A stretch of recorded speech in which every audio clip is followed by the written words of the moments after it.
Assalamualaikum warahmatullahi wabarakatuh. Bagaimana kabar kalian pada hari ini anak-anak? Alhamdulillah. Nah, sebelum kita memulai pembelajaran pada hari ini, mari kita berdoa terlebih dahulu. Berdoa dimulai. Berdoa selesai.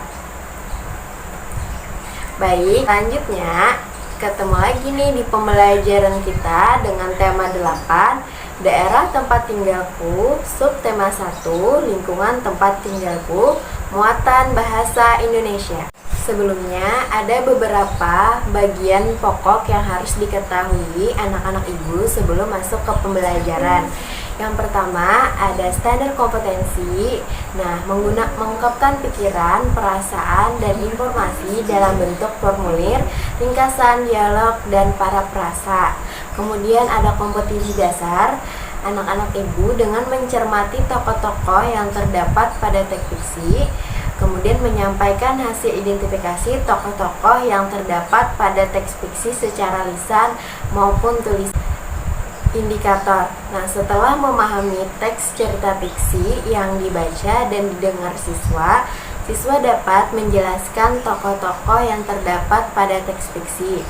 Yang kedua, menyebutkan tokoh-tokoh yang terdapat pada teks fiksi secara lisan maupun tulisan.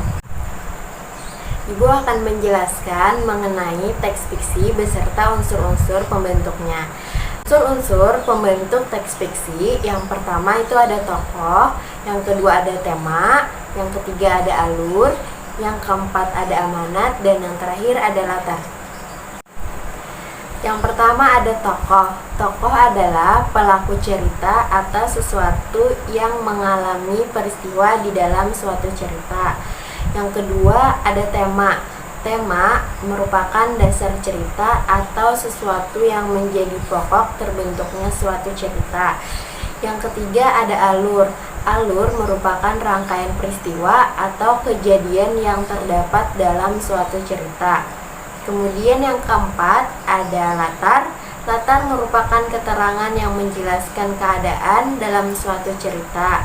Latar dalam teks fiksi terbagi menjadi 3, yaitu latar tempat, latar waktu, dan latar suasana. Yang terakhir, yang kelima, ada amanat.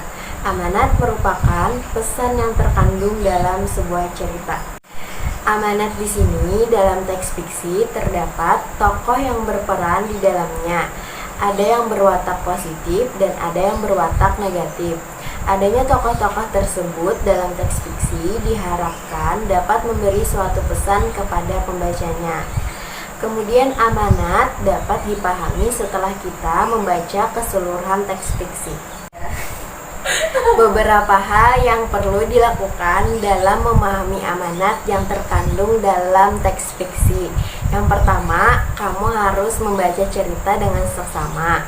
Yang kedua, pahami karakter atau watak setiap tokoh yang berperan dalam teks fiksi tersebut.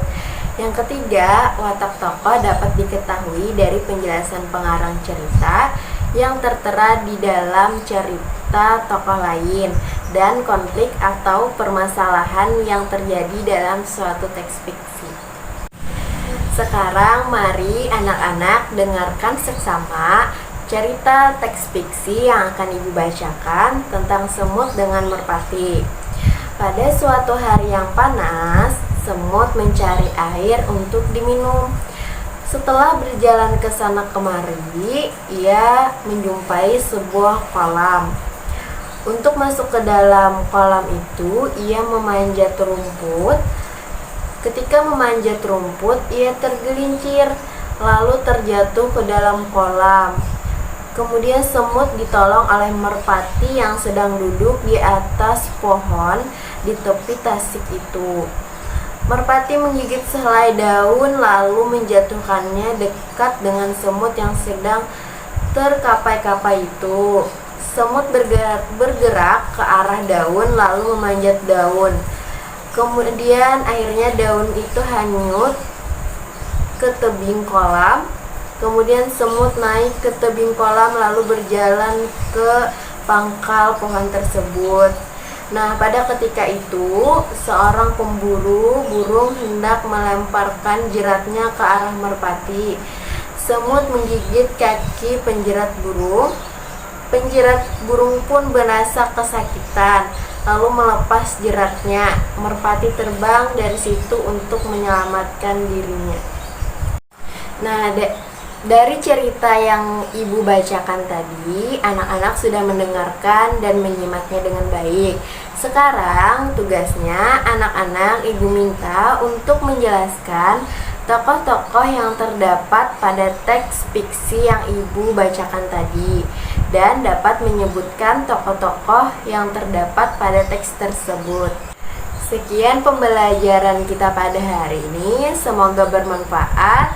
Terima kasih. Wassalamualaikum warahmatullahi wabarakatuh.